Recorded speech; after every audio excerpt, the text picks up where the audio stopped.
Welcome to the Echo Flow podcast. Today, I'm really thrilled to be speaking to one of my favorite people on earth, Cody Abbey, even though we've only met maybe less than 10 times, but he's someone whom I really respect and look up to as like an older brother and a really smart friend.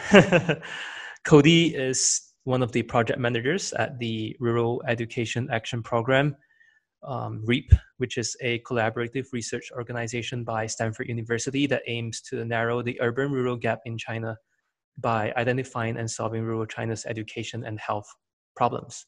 Before REAP, he was part of the inaugural class of the Yanqing Academy at Peking University and completed his bachelor's degree in public policy at Princeton University.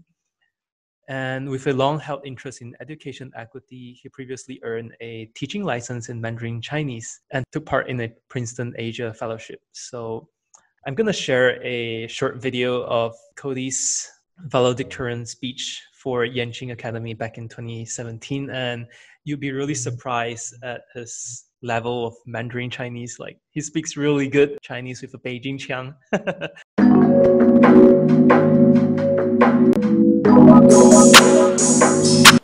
亲爱的各位老师、同学、来宾们，上午好。我在美国学习过儒家思想，其中君子和而不同的理念给我留下了很深刻的印象。这2年，君子和而不同形成了我在北大成长的主线，也成为了我未来人生规划的指引。接下来，我将用3个故事来解释我为什么这么想。Good. I really enjoyed your speech about the Confucian values of 和而不同, right? Yeah. It was a really good speech that you gave. So, Cody, if there's anything I miss out in your introduction, anything else that you would like the audience to know about you? It's pretty comprehensive already. Yeah. Thank you for those really kind words, Jin. Yeah, it was really nice. Yeah, Cody and I met when I was doing my study abroad in Peking University, and during my second semester, I was taking 3 classes at the Stanford Center. And one of the classes is about journalism taught by Professor Jaime Flokers. And I remember the first time meeting you was in CCTV or the CCTV headquarters when we did the field trip to CNN and CCTV. That time you were still interning for CNN, right? Yeah. Mm-hmm. And we managed to talk a little bit before the end of the field trip, and I thought he was a really interesting person. And right after my study abroad ended in Peking University, I did like a 1-month internship with this same organization that he's part of, REAP, Rural Education Action Program. And for a month, I was going around rural Shanxi province as a Bailey tester. So we were testing the cognitive function of babies using a special toolkit that's used for measuring like their IQs in different ways. And later on, I found out that Cody worked for Scott Rozelle, the founder of REAP, also one of my professors in Stanford Center, and was really surprised and also happy at the same time, because then we share this same interests in rural education, and he's been working for them for 2 years, right? 2 or 3 years now, right? Since 2017. Yeah, so Cody, tell us more about how and why you joined REAP and what do you do there? Yeah, so when I was in college, I was really interested in China, and I'll probably get into more later about this. And during my summers, I always had something going on in China. Mm-hmm. And during 2 of my summers, I taught in the countryside in China, like as a volunteer teacher. And that brought me to really care about issues in rural education and the urban rural education gap, that China has, as many countries do. But in China, it affects so many kids, since like half of the rural population of the population is rural. And that's, still today, that is the case. So when I graduated from college, and eventually I started at a master's program at Peking University, which is where I met you. That's when I came into contact with Scott Roselle, who's my current boss. And he runs the Rural Education Action Program. And the story behind how I met him was that I had gotten together with some of my classmates, and at Yenching Academy, it's a very global program, right? So you've got people from 50 different countries or 40 different countries every year who go there to study for 1 to 2 years in this interdisciplinary master's program. And so we've got a lot of opportunities to do a whole bunch of different things related to China. So we have, a very interdisciplinary curriculum, but we also have a whole bunch of opportunities to cooperate with people from all over the world to do things outside of class that, we're interested in, and that would deepen our understanding of China. And, what I was always interested was in education. And so I got together with some other Yenching scholars who were interested in rural education. And we organized this forum. It was called the Yenching Social Innovation Forum. And that had, a few years of different chapters over the last few cohorts of Yenching. And so that's when we invited Scott Roselle to give a speech, and he gave a really inspiring speech, which I could get into later. But yeah, it really transformed the way I thought about rural education.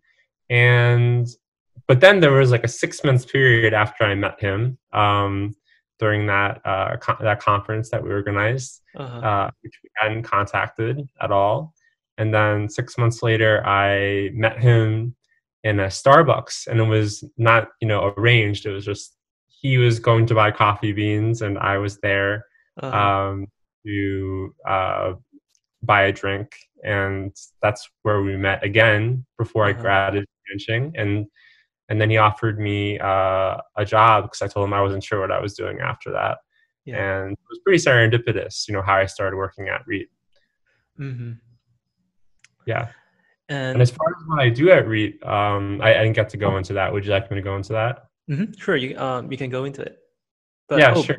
Maybe before that, I just want to say that, I had sort of a very similar encounter with Scott. And I think maybe the speech that he gave to you was the very same speech but in a different event that he gave, which hooked me as well. And after he gave that speech, there was also like a half a year gap before I emailed him and asked if I could intern with his REIT program. And it was, so just roughly, I remember the speech or the presentation was something about them doing several different experiments in rural villages, like testing whether they had worms in their body or about their eyesight and how that affects education.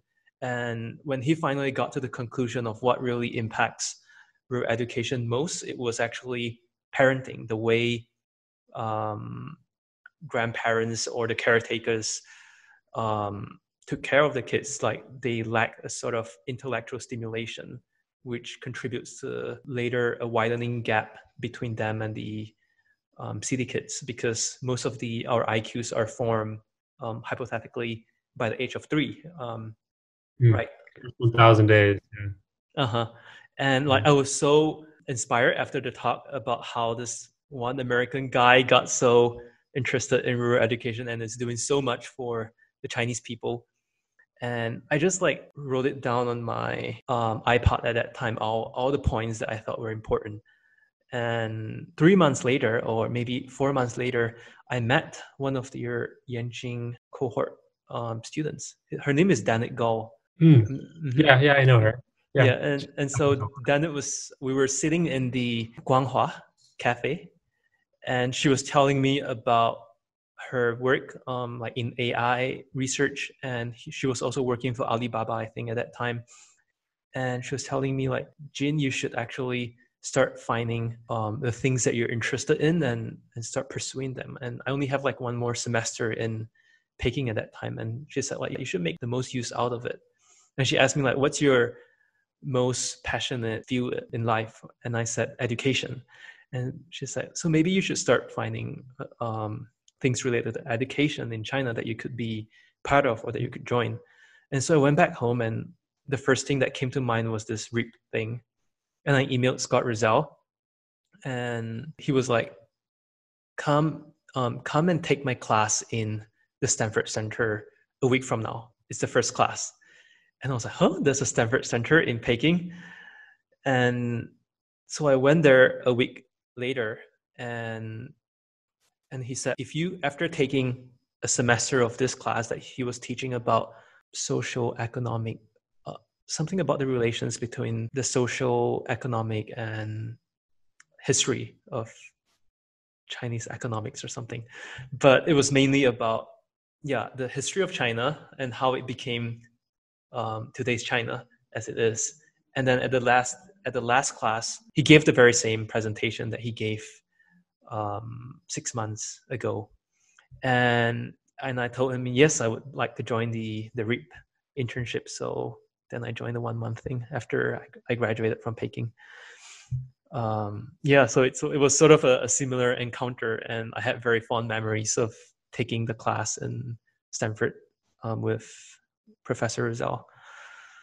Yeah, I think he's definitely changed a lot of people's perspectives with his speech. And he used to give a very similar speech in a lot of different contexts, but recently there's been more and more research we've been putting out on different topics. And I think actually just to segue into like my own experience into like my first entry into Rural Education Action Program and how it changed the way I think.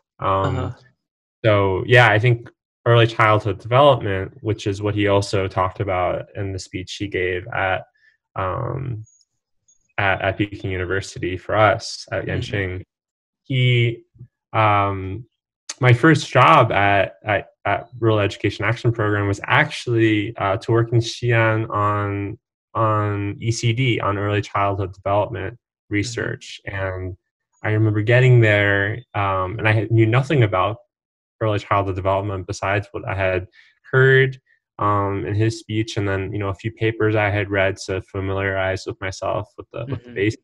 That in the first thousand days, it's so important to interact with your kids and to sing to them, to read to them, and how that's the most flexible time for the brain. That's when the most synapses, the changes in the synapses occur.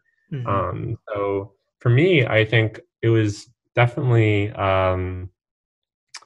a lot of new information, but I didn't actually see it in action, right? Because I'd never, I've never raised a kid before, a baby before, and I wasn't really familiar with, my mom's experience with it at all.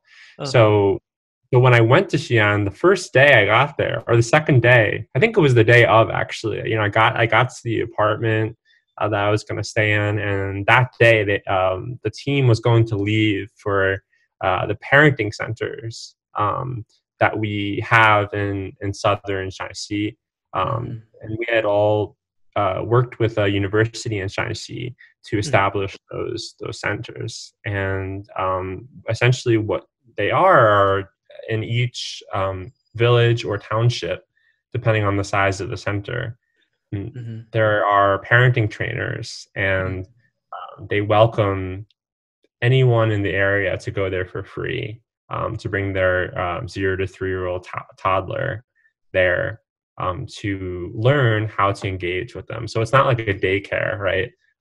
It's like a way to learn how to be a better parent. So it's really more a training center for parents, right? As opposed to like a way to train or like educate your kid per se. And I had never been to one of these centers, but I just jumped on the bus. We took the this 3 hour, I think it was around 2 hour little shuttle to pairing centers, and I think it was actually. But before we went there, actually, now that I think about it, we went to first interview some families in the rural countryside who didn't go to the parenting centers, and then we went to the parenting centers, and I think that's really where it made it clear to me how important early childhood development is. Because when we went to the rural family households, the kids that we saw there were fairly, I would say that they weren't quite as active as the ones at the parenting center. So the ones that we saw at the households who didn't go there, they were relatively reserved. They didn't speak very much. They didn't even really cry. They sometimes, just the way their expressions on their faces were more sullen looking, and I was like, okay, well, maybe this is just the case, and this is just how babies are, in this region of China. But when we went to the parenting centers, where the parents, unlike the parents in the other households who didn't tend to talk to their kid or play with them very much, the parenting center kids were just, so alive, and they had these like warm expressions on their faces. They were laughing, they were talking, they were much more mobile than the other kids we had seen. And then there are these tests that you can use to evaluate or measure early childhood development. I know that's part of your internship, right? On your internship, you actually learned how to use, it's called the Bailey test, right? To evaluate, and I'm interested in your experience, how that was, to evaluate, what is the cognitive development level of this child, like, their quantitative skills, their counting skills, stuff like that. What's their language skills? How do they respond? How do they speak, express themselves? What are their motor skills and their social, emotional? How to interact with others. So, and some of the kids in that center, of course, they weren't all, they weren't all like Einsteins or anything, but there was, a couple of them that just performed incredibly well. And, it's hard to say per se that optimum performance was because of the parenting center. But I think just if you were to look qualitatively at the few families we had visited outside of the parenting center and the families we had visited inside the parenting center, there was a pretty remarkable contrast. So that was like my first year at REAP. It was writing research on this, how important this topic, early childhood development, is, and how much it affects kids across China, and how many kids across China happen to have developmental delays because their parents don't interact with them enough. And that was year one for me. So I don't know if you want to jump in on that. Yeah, sure. And just to give our audience quick information, if correct me if I'm wrong, and one of the biggest problems that rural kids face is that a lot of their parents work in the city, and so they're sort of called the left behind children that are being taken care of by their grandparents. And so the grandparents were not as invested in giving their grandchildren the same sort of education or early childhood education that a city parent would invest on their kids. And so the left behind children is quite a big issue in China, because a lot of parents, for example, in Shanxi province, they would go to Xi'an to work, or those in outside of Beijing would come to Beijing to work. Right. Yeah, that's a really good point that you make there. So I think left behind children, from what we've seen, certainly if the grandmother, right, it's usually either the grandma or the mother that's raising the kid, 0 to 3. What we've seen generally is that in the first year, the mother tends to raise the kid. it still tends to be the mother. She sticks around. And then after year 1, she may or may not leave. And if she leaves, like the father usually leaves, right? But the mother, if she leaves, then generally, you know, the child might be left behind, and then the grandmother would take care of the child. But no matter what, the grandmother tends to always have some sort of a say on how the child is raised. And I've done some, like, you know, qualitative interviews in Shanxi province, in rural areas, and our team, when we were doing those, we were evaluating a text messaging intervention to see, like, you know, if you send text messages to tell parents how to best raise their kids, especially at certain intervals. So if it's like, you know, they're 6 weeks old, what you do then? If they're 6 months old, what you do then? And we wanted to see, you know, how effective is that in, like, shaping their behavior, the parental behavior. And we found that grandmothers have a pretty enormous amount, you know, a say in the raising of the child. And, you know, of course, often the grandmother is the paternal grandmother, right, in China. Yeah, who lives with the family, and we don't need to go into the whole, you know, relationship between the mother-in-law and the daughter-in-law. But often, you know, she has quite a say, and so she'll give a lot of tips to the mother, and not all the time. So we can't generalize. I can't really cite a specific statistic right now, but we did find that generally, you know, the grandmothers often tends to be more traditional in their parenting. So they often would say that, oh, you know, as long as the child is, you know, clothed and, you know, gets enough food, which is often in the form of, and especially in Shanxi, a bowl of noodles, which isn't necessarily give you all your nutrition. You may, that goes into another topic. You know, are the children getting enough nutrition? But yeah, so I think that, as you said, I think the left behind nature, regardless of whether the mother is there for the first year or not, or even if they stay there the whole time, I think, you know, the grandmother's influence is quite large, and the mother might be a little bit more open. You know, if it's the mother, she might be more open to, like, our text messages, information campaigns. But even so, you know, there is some sort of a challenge in changing their behavior. So, and of course, and I think this is what you're trying to get at. Of course, if the mother isn't at home at all, then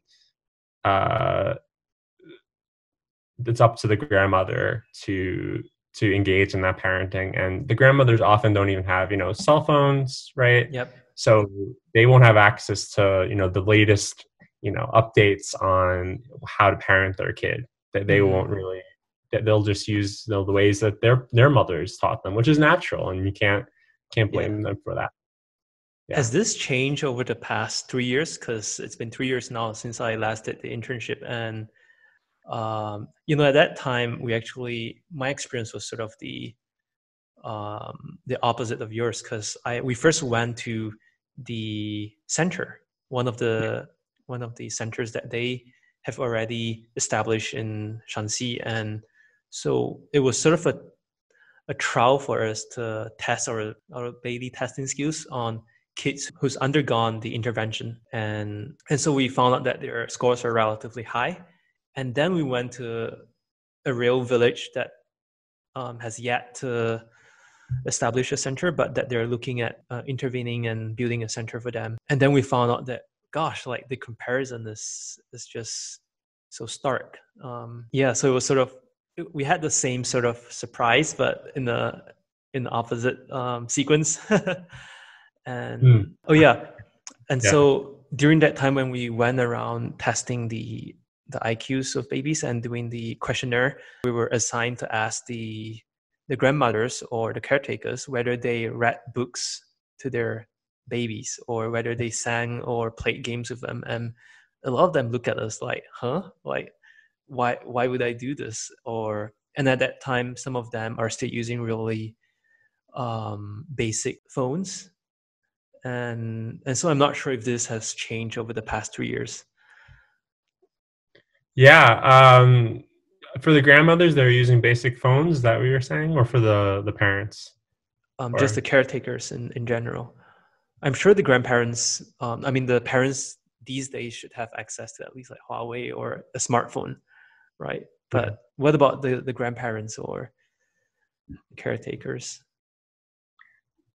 Yeah, so generally in China, what we've seen, and I kind of can segue into like what I'm doing now, since this is somewhat relevant. So after my first year, I started to get involved in ed tech, so educational technology, how to apply that to improve outcomes for rural children, so older children in this case, generally. Even though we do ed tech for toddlers as well now, but in any case, so what we found, like, when we've been doing surveys recently, is that basically, at least 70%, maybe closer to 90% of parents, at least one of the parents have a smartphone, actually. So not just a basic phone, but a smartphone. Whether or not both parents can have one, that's another question, if they can afford it or not. But computers are still quite rare in the countryside. Maybe you might see around 10% of maybe, if that, of families will have computers. For grandmothers, whether or not they have smartphones, I'd say very, very few. So we actually haven't done a survey on grandmothers, but we generally tend to see there's usually one smartphone, maybe two for the parents, and then the grandmothers, if they have a phone, will be probably one of those basic Nokia phones, just so that they can get in touch with people, but no way to surf the internet, no way to use certain apps. So that's generally what we've seen. So you just touched a little bit on ed tech. Is that your main job or your main work in REAP right now? Yeah, so that's what I'm doing now. And what we try to do is why ed tech is so important. We can get into that. Is in China's countryside, in the schools, like any other countryside across the world, for the most part, or low income area or low resource area, they have a hard time getting teachers to teach, or hiring on teachers and getting them not only to stay for a year or two, but to stay for a while, right? So there are a lot of programs, right? I mean, there are like programs that are like Teach for China. There are other programs that try to send teachers there for a year or two, and those teachers might have quite an effect on the school for that period of time. But those programs are only usually for a short time, first of all, and even if they do continuously send teachers to the same schools, there's so many schools across China, right? We still got about half of all rural children are still going, or rural children in China are attending school in the rural areas, or sometimes if you include the county seat in that. But that's a really large percentage, and so you can only make a small dent with those types of NGO run volunteer teaching programs. And efforts by the government also have been super successful to attract college graduates from teaching universities, or normal universities they're called in China, to rural schools. Either they might stay for a year, and then once their like minimum requirement is up, they'll leave. So when you think about all of these issues, and especially that there are rural kids who are not able to go to big cities, right? A lot of parents move to Beijing. A lot of parents move to Shanghai. In Shanghai, it's a little bit better, but in these cities, these large cities, parents are not allowed to bring their kids there to attend public school in a lot of and especially the case in Beijing and some other big cities. Mm-hmm. So if you were to like all these factors together, right, you know, the good teachers, they're not going to stay in the countryside. The kids, a lot of times they're not able to get the best education in the big cities, at least. Mm-hmm. When you think about this, and teacher training is another thing, right? That's a third aspect that doesn't quite work in a lot of areas, because you know teacher training is hard. It doesn't matter where you are, Mm-hmm. and it requires a really long-term investment in each individual teacher with mentorship, and that just isn't necessarily the case of what happens in you know in China or in rural Mm-hmm. areas. It's just very hard to give effective teacher training, and when we've done experiments in the past, we found that the teacher training given by the government in China isn't necessarily always effective. Mm-hmm. And so the question is, what do you do in that situation, right? And so that's where edtech becomes an answer. Mm-hmm. And why edtech? Well, you know, if you can't bring the educational resources to the kids physically, then there's Mm-hmm. got to be some other way, and that's where edtech comes in, because you're able to, in a virtual way, give kids better educational resources. And edtech, you know, that can mean anything. There are a lot of different types of edtech, and it involves both the hardware and the software and the internet connectivity and the curriculum. So, you know, there are different components to it. But once you have basically those four components, and you know, you have a teacher, if there's a teacher implementing it, you know, Mm-hmm. who is somewhat trained to do that, then there is a chance that it can be effective. And so, starting in 2010, we've done experiments on whether or not computer-assisted learning, which is essentially requires a little bit of effort from the teacher, but as long as the kid's able to log on to a computer and access, right now it's on a website. We would actually used to go to the physical school and physically, you know, insert this software and like upload it. I actually don't even remember the word right now, but you basically would just like you would install it. Yeah, you would manually install it into the computer. But now we have it online, so it's like a game-based software where kids can practice what they learn, except in a game-based way. So in math, English, Chinese, these are the three main subjects in Chinese rural education. We've done this in 3rd, 6th grade.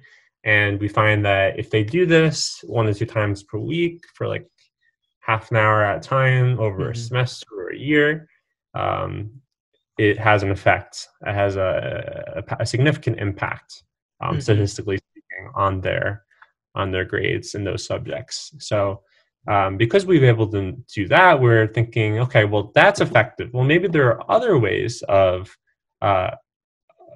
addressing educational inequalities with edtech that are also effective. And I could also get into what we're doing with that as well. But essentially, what I do at REAP is I do research on these interventions and whether or not they work with our REAP team and our collaborators in China. And I also lead a team. So I have a team in China, and it's a small team, but we have been responsible for upscaling this project that I just mentioned. So this computer-assisted learning project, we call it 桃李在线. So that's the name in Chinese of our software, and our team name is also that 桃李在线, and basically means 桃李 online, and 桃 means I can get into the whole background behind why we name it that, but 桃 is you know, peach, 桃, and then li is actually carp, the fish, type of fish. And so we combine those two because right? li, yeah. And so Tao, right, is supposed to in Chinese symbolize students of teachers who, there's like a saying in Chinese who that means 桃李满天下, which is for, you know, a teacher to have pupils that are excellent and they're all over the world. They're successful. Like you'd be you'd be a Tao because you've traveled all over the world. You're constantly doing a whole bunch of different projects. And there's a saying in Chinese, 鲤鱼跃龙门, which essentially means this is a lot of actually even Westerners tend to know this. Is there's this phrase in Chinese that means like a carp. If it jumps over this bridge or this gate, essentially, it's called the Dragon Gate in Chinese. Then they're able to become a dragon. And so that is implying that these students, the Tao, right, the peach, are able through their own ability, but their own hard work as well, and I guess a little help from the software, can become dragons, can become successful in life. So long story short, that's sort of what I do. We were involved with like trying to spread this across rural China for free. Rural kids who need remedial tutoring. And that's basically what I'm involved with. So both like the action and the research, and that's what REAP is really about. It's about action-based research. Wonderful. Oh yeah, I just recall that today we had a discussion about education technology during our meeting, and they were asking or discussing about whether education or ed tech or online-based learning is going to be the new norm after COVID-19 pandemic is over, a post-COVID-19 world. And just related to this, I was wondering if your ed tech applications or softwares, were they particularly helpful during this period of time, and were they also being shared with people who are not from the rural region, or whether the government is also introducing their own ed tech softwares for both rural and city kids? Yeah, that's a big question. So I could go on and on that one. Yeah. So so it's a really exciting time to be involved with edtech, because essentially what just happened in China was, and pretty much everywhere across the world right now, is an enormous experiment. And of course, there are a lot of unfortunate circumstances for this experiment to have happened. So I'm not saying this is like, fortunate in any way, but what we've seen is an enormous experiment to evaluate whether or not edtech has an effect. Is it as effective as face-to-face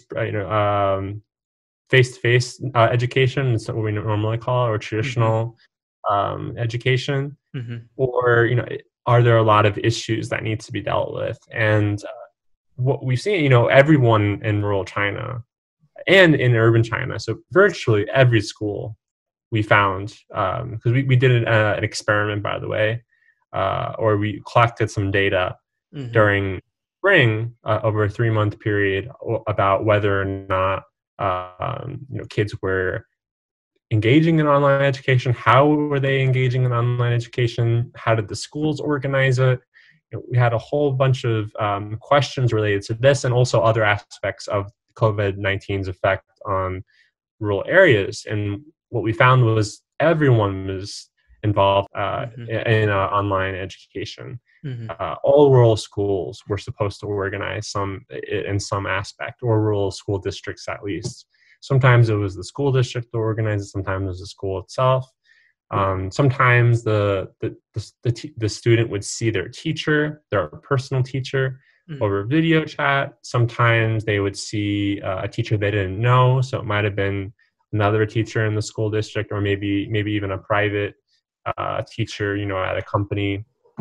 And other times they didn't see anyone, and it was mostly just over instant message, where they would like receive homework assignments and they would respond.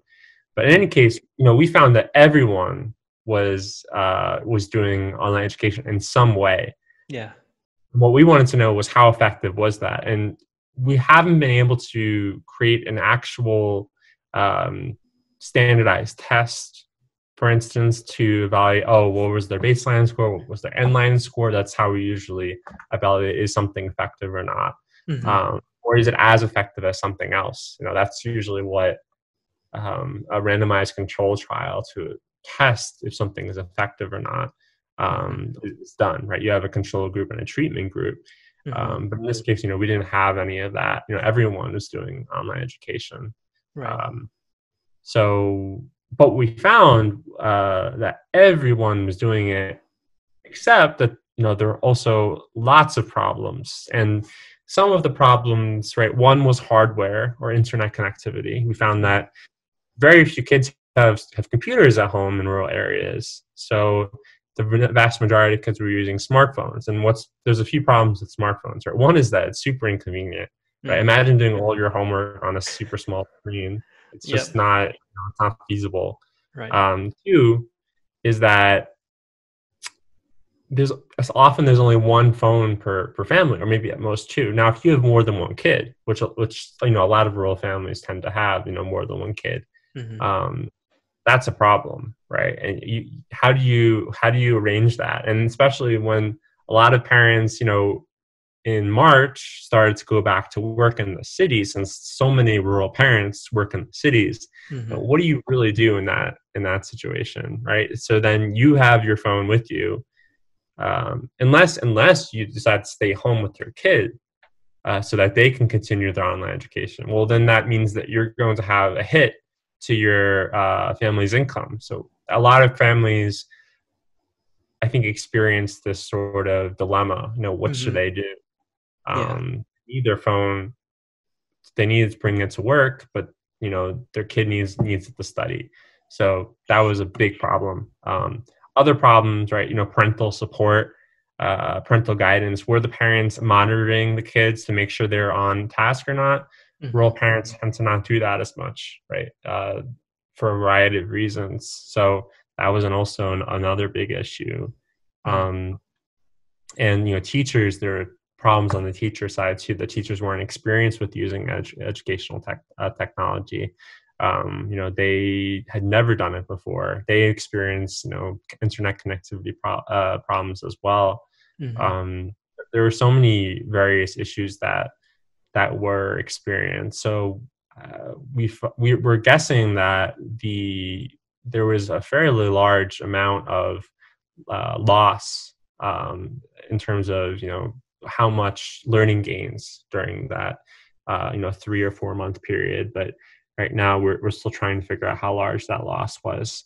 But that's not the same. It was still successful in that so many rural schools were able to arrange or organize the educational technology interventions. It's just that there are a lot of problems with it as well. So and as far as what is the government trying to do, right now the government, they have this enormous database, one software platform for each province in China, right? For the 30 plus provinces, every province has its own. It's called a online education resource platform, essentially, or service platform. And on that platform, all the counties, all the prefectures, counties, even below that, the educational bureaus, they're responsible for uploading various different types of educational resources onto that platform.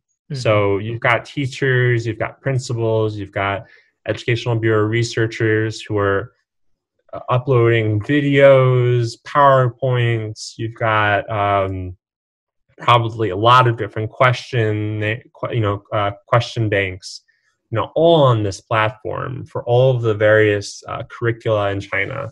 And every province has one, so it's supposed to be somewhat localized, but at the same time, anyone can access them. I think anyone can access any other province's platform, and there's a whole national platform too, with national resources. The government has put a lot of resources into educational technology, even though I don't think it's been completely exploited until now. I think like between 2000 and 2010, that was when the government put tons of resources into the hardware, right? So making sure that all the schools, even a lot of rural schools now, definitely over three quarters, if not, 90% or above of rural schools have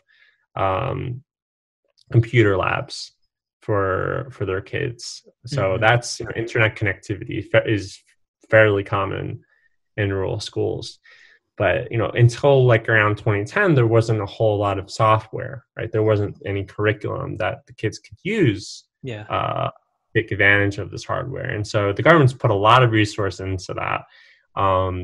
So there's, China's different in that regard, right? I think you can go to different countries in Africa. I'd say probably rural India, and I'm not experts on these other countries, so I can't say for sure, but I think at REAP we basically our argument is that only China, of all developing countries, has the ability to use educational technology to really change the lives of rural kids, because they have the hardware necessary. Their government system is highly efficient. Right. You can order a directive and it will get done. Right. You that during the lockdown in China, right? Very few countries have been able to be so successful with that. And for all these reasons, China has the potential to really carry out some potentially effective interventions to help kids study better. It's just, how do you do it? And that's sort of what we're trying to do at REAP, is figure out how do you do that. That's really important work. All right, people, thank you so much for listening. There's going to be a second part to this interview, and I'm going to launch it sometime this week. So stay tuned, and please leave a comment, share it with your friends, and let us know what you think, or if you have any other questions that you would like us to discuss or talk about. And see you next time.